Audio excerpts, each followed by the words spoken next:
अस्सलाम वालेकुम वरहमतुल्लाहि वबरकातुहू। This is sir Naseem Zulfiqar और आज के इस वीडियो में मैं second year English Abdullah girls college का जो पेपर है वो सॉल्व करूंगा। ठीक है, तो सेकेंड ईयर इंग्लिश में सबसे पहले एमसीक्यूज़ होते हैं, तो ये हमारे पास 20 एमसीक्यूज़ हैं। तो पहले हम इनको सॉल्व करेंगे, फिर आगे हम बढ़ेंगे सेक्शन बी और सेक्शन सी की तरफ। तो फर्स्ट एमसीक्यूज़ है, the word peg out means dash. तो पेग आउट जो वर्ड है इसका मतलब होता है डाई, मीन्स मर जाना। ठीक है, तो ये जो वर्ड आया है this is from 20 minutes with Mrs Oakentubb. तो पेग आउट का मतलब होता है डाई, मर जाना। सेकंड है, Joseph Conrad was contemporary of. Joseph Conrad जो थे वो जॉन गल्सवर्थी के कंटेम्पोररी थे, मीन्स उनके हम असर थे। थर्ड है, Columbus was an explorer from dash. Columbus जो है वो एक एक्सप्लोरर थे और उनका ताल्लुक जो है वो इनका ताल्लुक जो है वो इटली से था। इटली के शहर जेनेवा में पैदा हुए थे ये क्रिस्टोफर कोलंबस। फोर्थ है, in 20 minutes with Mrs Oakentubb Korean girls face reminded he of his daughter. D option होगा। फिफ्थ है, Vasco da Gama and Columbus were explorers from this continent. ये दोनों यूरोप से थे। सिक्स है, जिसमें से वास्को डी गामा जो थे वो पोर्टुगाल के थे, पोर्टुगीज थे, और कोलंबस जो थे वो इटालियन थे। सिक्स है, 20 minutes with Mrs Oakentubb is a dash. तो ये एक मेलो ड्रामा है, one scene drama which contains a suspense is called melodrama. Seventh है, the poem of John Keats was publish in 1818 is dash. 1818 में कौन सी poem John Keats की publish हुई? एंडीमियन। ठीक है, जो हमारे कोर्स में भी है। एट है, the prisoner of Zenda was published in the dash.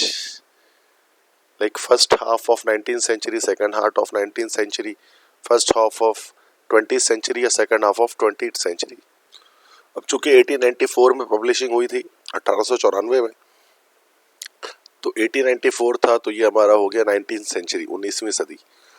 तो 19th सेंचुरी के सेकंड हाफ में जो है वो ये पब्लिश हुआ था 1894 के लिहाज से। तो बी ऑप्शन करेक्ट होगा इसका, second half of 19th century. Ninth है, PB Shelley belong to the dash. तो पीबी शैली रोमांटिक पोएट है, ए ऑप्शन। 10th है, each stanza in the poem the man of life upright contains a number of lines this. तो the man of life upright में हर एक जो stanza है वो कितने लाइन पे मुश्तमिल है? The man of life upright whose guiltless heart is free from all dishonest deeds and thoughts of vanity. ठीक है, तो 4 लाइन्स पे हम देख सकते हैं कि हर स्टैंजा इसका जो है वो मौजूद है 4 लाइन्स पर। नेक्स्ट है, a warm praise was given to the novel the prisoner of Zenda by this famous author. के प्रिजनर ऑफ ज़ेंडा को जो वार्म प्रेज है वो किस ऑथर ने जो है वो दिया था? चार्ल्स डिकेंस, वॉल्टर स्कॉट, और रॉबर्ट लुइस स्टीवनसन या थॉमस हार्डी। तो रॉबर्ट लुइस स्टीवनसन ने जो है वो प्रेज किया था प्रिजनर ऑफ ज़ेंडा को। नेक्स्ट है, 13th है, Anthony Hope has created a dash world in the novel. तो इमेजिनरी वर्ल्ड उन्होंने क्रिएट किया था। 13th है, Bertram Bertrand is a poet and editor थे वो क्रिटिक न्यूज़पेपर में। 14th है, मिल्टन सुपरब्लिटरी piece Samson Agonistes is written in the form of essay play novel blank verse. तो ये ब्लैंक वर्स है जिसमें कोई एलिट जो है वो एलिट्रेशन नहीं है। 15th है, the word sense mean, sense का मतलब होता है विदाउट। ये सेवन एजेस ऑफ मैन की आखिरी लाइन है, sans teeth sans everything. 16th is Alexander Pope considers this thing to be a prison. तो अलेक्जेंडर पोप के मुताबिक जो दुनिया है वो एक प्रिजन है, वर्ल्ड। 17 है, say not the struggle nought availeth was often quoted during this war. तो वर्ल्ड वॉर 2 में विंस्टन चर्चिल ने उसको कूट किया था। 18th है, Black Michael was the owner of dash. तो ब्लैक मैनर ओनर था कैसल ऑफ ज़ेंडा का। 19th है, prisoner of Zenda is Anthony Hope's this number of novel. तो एंथनी होप की किस नंबर का नॉवेल जो है वो द प्रिजनर ऑफ ज़ेंडा था? इस सीक्वेंस के लिहाज से इनका चौथा नॉवेल था, फोर्थ नॉवेल था। 20th है, according to Einstein war is a dash thing, contemptible thing. ठीक है, मीन्स काबिल लानत। तो ये 20 एमसीक्यूज बेटा हो गए। अब इसके बाद हम जो है वो सेकंड पेज की तरफ आते हैं। तो यह सेकंड सेक्शन बी है ये हमारे पास। सेक्शन बी में क्या है, हमारे पास क्वेश्चन आंसर्स होते हैं। तो ये सब सेक्शन 1 है, ये सब सेक्शन 2 है, ये सब सेक्शन 3 है। नॉवेल का क्वेश्चन होता है। सेक्शन 4 में हमारे पास ग्रामर पोर्शन होता है, ठीक है। तो ये हमारे पास है। जैसे कि अब इसमें क्या होता है कि क्वेश्चन 13 है, use any two of the following phrasal verb in sentences. तो ये अलग अलग जो है फ्रेजल वर्ब है, उनको सेंटेंसेस में यूज करना है, ठीक है। Break down, look into, carry out, take off, keep up with, pick up. तो ये इजी होता है काफी, ठीक है। ब्रेक डाउन का मतलब होता है तबीयत खराब हो जाना, जैसे ही ब्रोक डाउन। लुक इनटू का मतलब होता है छानबीन करना किसी चीज की। कैरी आउट मतलब होता है किसी चीज को मतलब सरंजाम देना। टेक ऑफ का मतलब होता है लाइक प्लेन का टेक ऑफ करना, मीन्स के उड़ना। कीप अप विथ मतलब होता है कि स्पीड या रफ्तार बरकरार रखना। और पिकअप का मतलब होता है किसी चीज़ को उठा लेना। तो उसके हम बना सकते हैं डिफरेंट। जैसे ब्रेक डाउन का हमने बना दिया कि he broke down yesterday. Look into का बता दिया the police is looking into the matter. Carry out का हम एक सेंटेंस बना सकते हैं कि this reaction is carried out in a container. Take off का बना सकते हैं कि the plane took off yesterday. Keep up with का मतलब बता सकते हैं कि we should keep up with the environment. Pick up का मतलब ही पिक्ड अप द फोन। इस तरह से हम कुछ बना सकते हैं, ठीक है। तो यहाँ पर मैं इसको बल्कि सॉल्व कर लेता हूँ ताकि आप इजीली आप इसको समझ सकें।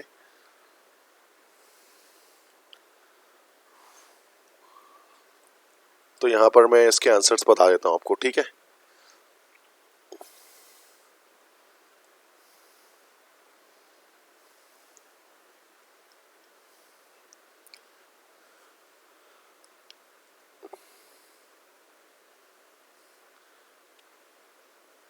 तो जैसे फर्स्ट है, इसका हो जाएगा ब्रेक डाउन हमारे पास है ना। तो सिंपल हो जाएगा ही ब्रोक डाउन यस्टरडे। इसी तरह से सेकंड है लुक इनटू। तो ये हो जाएगा the police is looking into the matter. Third है कैरी आउट। तो the reaction is carried out in a container. Take off, तो द प्लेन टुक ऑफ हो गया ये। Keep up with, we should keep up with the new era. और pick up, pick up का मतलब उठाना, he picked up the phone. तो ये हमारे पास हो गए इसके, ठीक है। तो दैट्स सो इजी। इसके बाद हमारे पास use any 4 of sentences of the following pair of words in your sentence. मतलब होमोफोन्स हैं, पेयर ऑफ वर्ड्स होते हैं, उनको अपने सेंटेंस में यूज करना होता है। तो ये डिफरेंट बहुत सारे हमारे पास आ रहे हैं, ठीक है। अच्छा, अलग अलग सेंटेंस यूज करना होता है, तो वो भी मैं आपको यहाँ पर करा देता हूँ।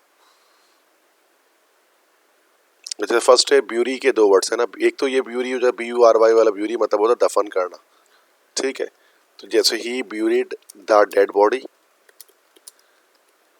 ये हो गया फर्स्ट। सेकंड है बेरी, ये है जो है वो लाइक फल फ्रूट वाला बेरी होता है, ही इज ईटिंग बेरी। इस तरह से हो सकता है। इस तरह सेकंड है डिस्क्रीट और डिस्क्रीट। तो ये जो हमारे पास डिस्क्रीट होता है, 2 अलग अलग वर्ड्स हमारे पास है। एक तो ये डिस्क्रीट CRET वाला डिस्क्रीट मतलब होता है अलग थलग होना, ठीक है। तो जैसे कि एटम्स आर डिस्क्रीट पार्टिकल्स। और ये जो दूसरा डिस्क्रीट होता है, ये वाला डिस्क्रीट जो होता है CREET, इसका मतलब होता है पूरा सरार कोई चीज़ या रास्त वाली कोई चीज़, ठीक है। तो he has given a discreet information. इस तरह से हमने इसको बना लिया।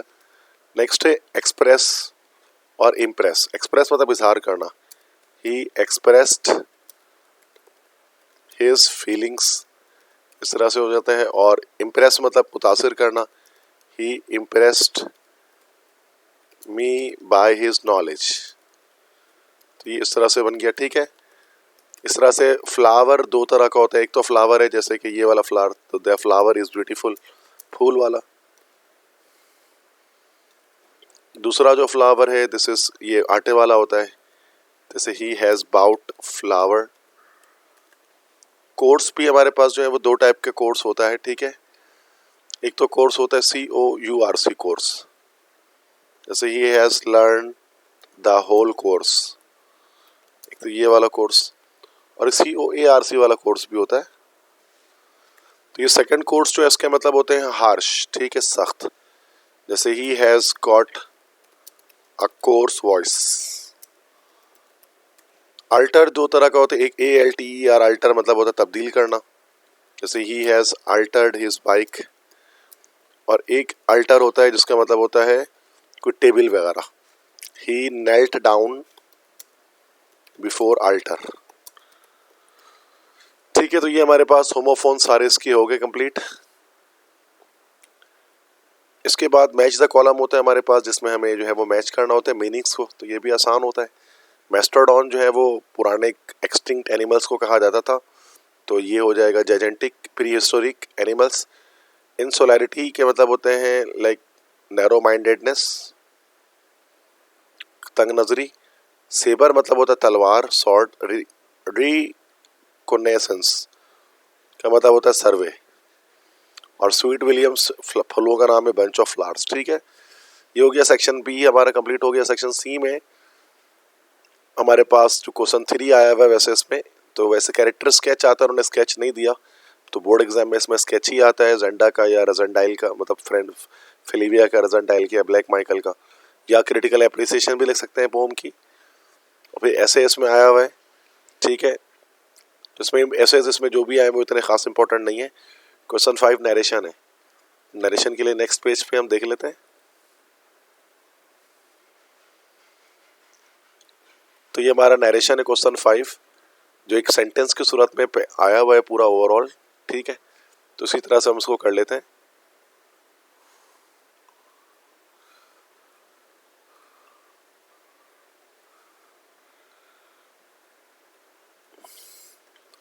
ओके ठीक है, तो इसको हम सॉल्व करते हैं। लिखा as I was his best friend said the Miller, ये हो जाएगा इस तरह से कि the Miller said that as he was his best friend, had been होना चाहिए, he had been his best friend, it comma आना चाहिए इसके बाद, it was only fair that he should have the best, he should had होगा, बल्कि should के साथ तो have ही आना चाहिए था, should have had होना चाहिए, should have had the best place। उसके बाद कॉल सेमीकोलन आ गया, उसके बाद पूरा सेंटेंस ऐसे चलेगा, so he walked at the head of the procession, ये पूरा इसी तरह से चलाना है, procession in a long black cloak, and every now and then he wiped his eyes with a big pocket handkerchief। ठीक है, ये पूरा ऐसे ही चलेगा, चूंकि ये हमारा रिपोर्टेड स्पीच में है ही नहीं, तो ये इसी तरह से चल जाएगा पूरा। तो ये बड़ा आसान है इसमें, इस तरह से हमने इसको कंप्लीट कर लिया, कवर अप कर लिया। वैसे इस तरह से आता नहीं है पेपर में, जो है वो आपका हमेशा पॉइंट वाइज आएगा, ठीक है, तो इस पैराग्राफ वाइज नहीं आएगा। फिर क्वेश्चन 6 से read the following passage and answer the questions given below. तो ये जो पैसेज आया हुआ है, the next day the city went about its business as if nothing had happened, तो ये द डे दैट एम्ब्रोक से पैसेज आया हुआ है। ठीक है, तो 3 पैसेजेस आते हैं। तो first identify the title of the text and the writer, तो टाइटल और राइटर को आइडेंटिफाई करना है। तो टाइटल तो सिंपल हो गया हमारे पास, ये this is the day the dam broke, और ऑथर का नाम क्या है भाई, जेम्स थर्बर। ठीक है, तो ये हमारा फर्स्ट आंसर हो गया। Next state the incident which happened with doctor Mallory, तो वो ऊपर गिवन है। थर्ड है give meaning of the following word, dared, mentioned, calmed. Dared मतलब होता है जुर्रत करना किसी चीज की, ठीक है, किसी चीज की जुर्रत करना, डेयर करना, ठीक है,